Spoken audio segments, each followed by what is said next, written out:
त्रेता युग में भगवान श्री राम ने जन्म लिया और कल का दिन ऐतिहासिक रूप से हर एक सनातनी और हर एक हिंदू धर्म के लिए बहुत ही महत्व रखता है, क्योंकि कल भगवान राम की मूर्ति की प्राण प्रतिष्ठा होनी है अयोध्या में।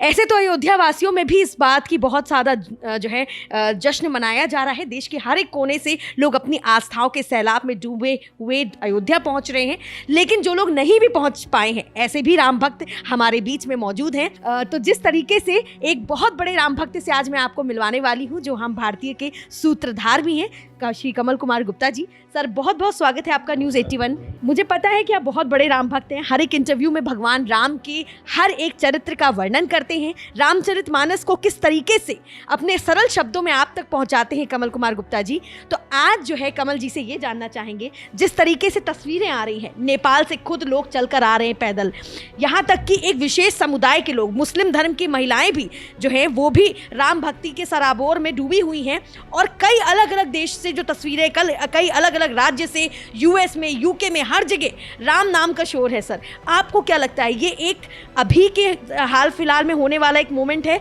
या आगे भी इस तरीके का राम नाम का क्रेज युवाओं में, महिलाओं में और देश के बाकी लोगों में देखने को मिलेगा आगे? नमस्कार कांसा जी, धन्यवाद। आपने मुझसे ये बात पूछी है कि लोगों में कितना उत्साह है, देश विदेश से लोग आ रहे हैं। सबसे पहले हम हमारे इष्ट देव राम जी को एक दो चौपाई से स्तुति गाना चाहेंगे। उसके बाद में जो आपने प्रश्न किया है उसका मेरे को जितना पता है उतने ही मैं बताने की ज़रूर कोशिश करूँगा।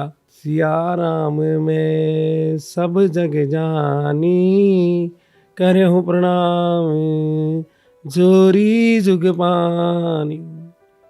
सीताराम चरण रति मोरे, अनुदिन बढ़ही अनुग्रह तोरे। मेरा राम के चरणों में दिन प्रतिदिन प्रेम बढ़ता रहे। हे परमात्मा, आपके चरणों में दिन प्रतिदिन स्नेह बढ़े, ऐसी मैं प्रार्थना करता हूँ। सारे भारतीयों को, सारी दुनिया वासियों को मैं तहे दिल से प्रणाम करता हूँ। जय श्री राम।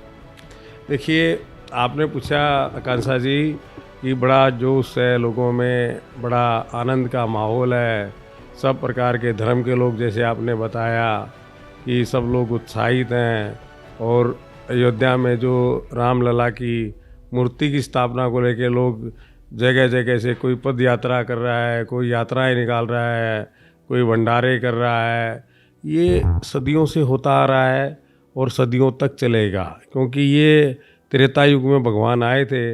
ये 9-10 लाख साल पहले हो गए अंदाज़ा इन बातों को।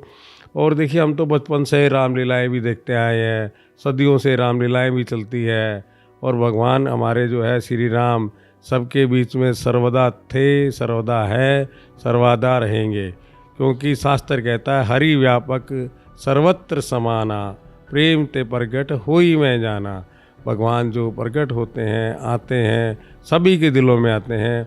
केवल और केवल भगवान चाहते हैं कि मेरे लिए जो है मनुष्य प्रेम भाव रखे। और प्राणियों में भी मैं सब भारतवासियों से भी यही कहना चाहूँगा, भगवान आने के बाद में सद्भाव रखें, आपस में प्रेम रखें, आपस में भाईचारा रखें। और इसी तरीके का जो अभी मिसाल कायम कर रहे हैं, वो मिसाल हमारी दुनिया में भारतवासियों की सदा सदा बनी रहे। आकांक्षा जी, ये राम जो है प्रेम की प्रतिमा है, और प्रेम सबके हृदय में हो तो 2.5 अक्षर होता है प्रेम में। 2.5 अक्षर यदि प्रेम का कोई भी मनुष्य सीख लेता है तो बहुत बड़ी बात होती है। और प्रेम वश ही भगवान जिसके पास आते हैं, आपने सुना होगा दुर्योधन की मेवा त्यागी, साग भी दूर कर खाए, वो सिर्फ प्रेम का कारण था। भगवान मेवा भी त्याग सकते हैं और साग भी खा सकते हैं, लेकिन वो सबरी के भी बेर खा सकते हैं, यदि उन्हें खिलाने वाला प्रेम से होना चाहिए।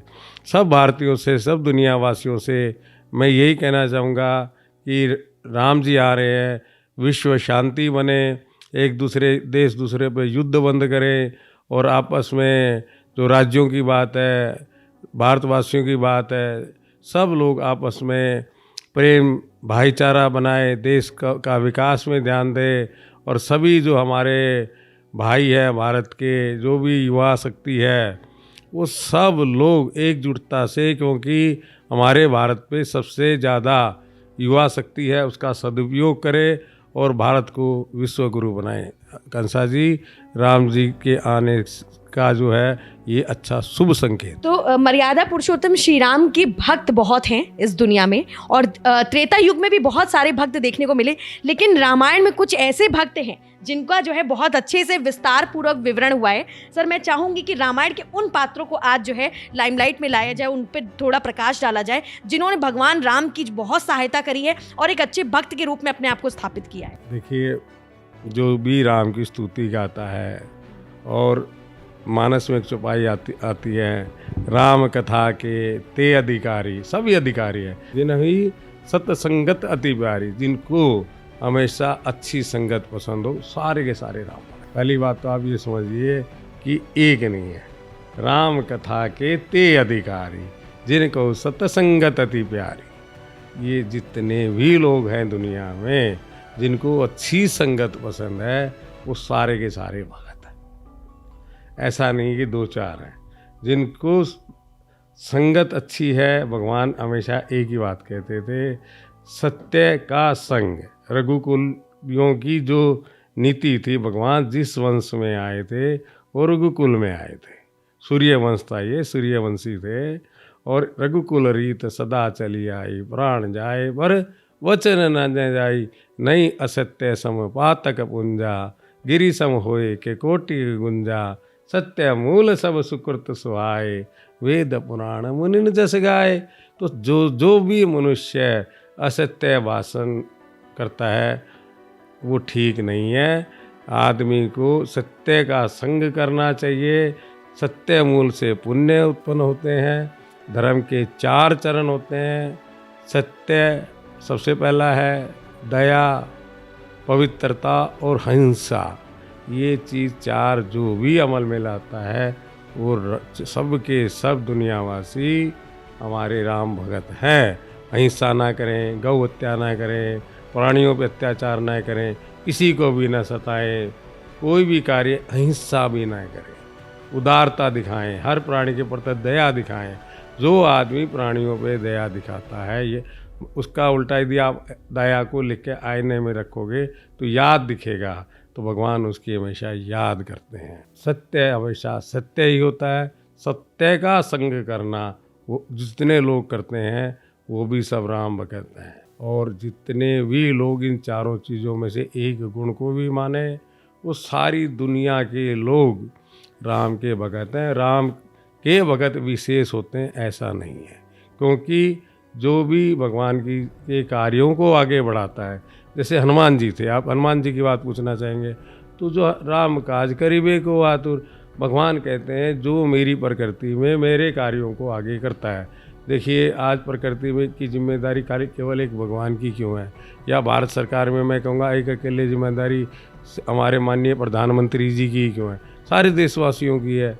ऐसी प्रकृति में सारे इंसानों की है। सबको अपना कर्म धर्म निभाना चाहिए, जब भी संभव है। एक आदमी कुछ नहीं कर सकता। भगवान कहते हैं जो मेरे कार्यों को आगे बढ़ाता है वो सारे भक्त हैं। राम भगत जग 4 प्रकार के भगत होते हैं, चाहे वो कैसी है। गीता में भी ये लिखा, चतुर्विद्या भजन्ते माम जना सुकृतिनो अर्जुन है, आर्तो अर्थार्थी जिज्ञासु ज्ञानी च भर्तरिष्यव है। चाहे वो संकट निवारण करने के लिए मेरे पास आए तो मेरे पास वो राम राम जपेगा, संकट निवारण हो जाएगा। अर्थार्थी, हम लोग कहते हैं कि भगवान से हम गिव एंड टेक की बात करते हैं कि 1.25 मनी लगाएंगे, 1.25 रुपये का प्रसाद चढ़ाएंगे, भगवान मेरा एक काम है। भगवान कहता ठीक है, मुझे ये भी मंजूर है। वो भी भगवान को, वो प्रकार का भगत भी भगवान को मंजूर है। जिज्ञासु, जो भगवान के बारे में जानने की इच्छा रखता है, वो भी भगवान का भक्त है। और एक ज्ञानी होता है जो समझता है कि भगवान सब कुछ का मालिक एक ही है, ज्ञानी, वो भी भगत जो है भगवान का ही है। 4 प्रकार के भगत होते हैं।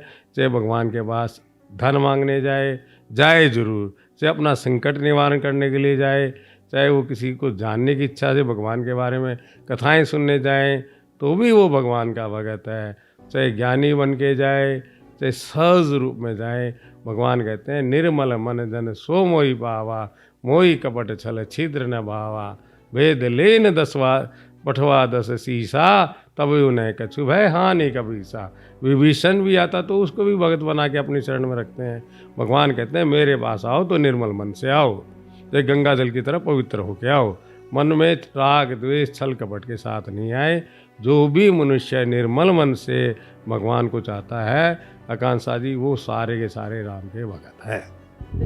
और देश का संत समाज भी इस दिन की प्रतीक्षा में आज बहुत दिनों से उपवास में है। सर क्या कहना चाहेंगे, क्योंकि हमारे संतों के अंदर जो गुण होता है, जो एक पॉजिटिविटी होती है और जिस तरीके से वो पूजा पाठ करते हैं, सनातनी हैं और घंटों तपस्या में लीन रहते हैं, और आज उन्होंने उपवास रखा है और उन्होंने ये प्रण लिया है कि जिस दिन मूर्ति की प्राण प्रतिष्ठा होगी उसी दिन मैं अपना उपवास का त्याग करूँगा या करूँगी। ऐसे कई संत माताएँ हैं, संत बंधु हैं, उनके बारे में सर क्या कहना चाहेंगे? देखिए, ये बड़ा उत्तम विचार है।